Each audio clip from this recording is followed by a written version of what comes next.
Alors, salut à tous. Là, on a un exercice de niveau croix sur la thermodynamique dans le cadre d'étude d'une pompe. Énoncé. On se propose de gonfler un pneu de volume intérieur 40 litres au moyen d'une pompe dont le principe est schématisé ci-dessous. Là, on a le schéma. La pression extérieure est P0 égale à 1,013 bar. Et l'air est considéré comme un gaz parfait, c'est-à-dire que l'équation des gaz parfaits est applicable. Le corps de pompe a un volume V égal à 1 litre et on néglige le volume restant dans la pompe lorsque le piston est enfoncé à fond. Les transformations sont supposées isothermes, c'est-à-dire à température constante. Initialement, le piston est complètement enfoncé et le pneu contient de l'air sous la pression P0. Et pour dire quoi, initialement, le pneu contient 40 litres d'air à la pression P0. Première question, calculer la pression dans le pneu après un aller et retour du piston.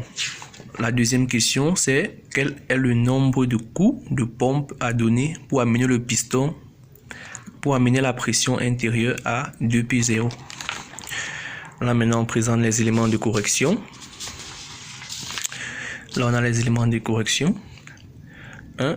Le calcul de la pression P1 à l'intérieur du piston après un aller-retour.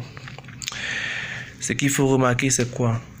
Lorsqu'on tire le piston, la soupape S1 se ferme, la soupape S2 s'ouvre. Lorsqu'on tire le piston, la soupape S1 se ferme et S2 s'ouvre pour aspirer de l'air. Maintenant, lorsqu'on repousse le piston, la soupape S2 se ferme et S1 s'ouvre pour faire entrer l'air dans le pneu. Ça veut dire quoi?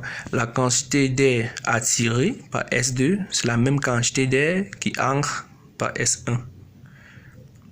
Là, maintenant, si on applique la conservation de la quantité de matière, la quantité de matière ancrée à S2, c'est la quantité de matière ancrée à S1. La quantité de matière à S1, qu'est-ce que c'est? C'est la quantité initiale, la quantité ancrée, quantité totale, moins ce qu'il y avait déjà au départ.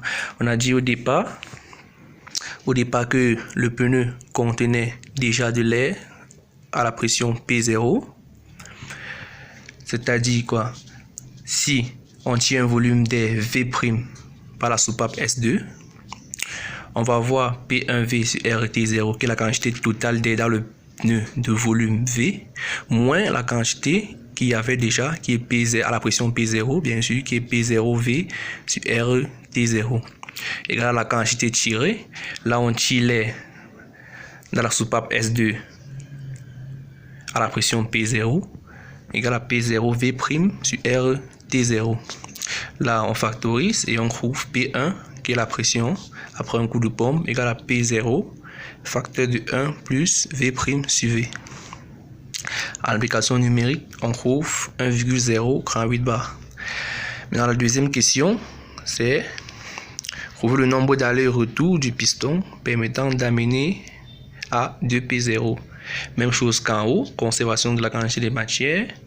La quantité de matière totale, ça va être 2P0V sur RT0, moins ce qu'il y avait initialement. Et on a fait N coups, on a tiré N fois la quantité de gaz. On a tiré N fois la quantité de gaz. Ça fait 2V égale à V plus NV'. Là, on peut avoir N égale à 40 coups.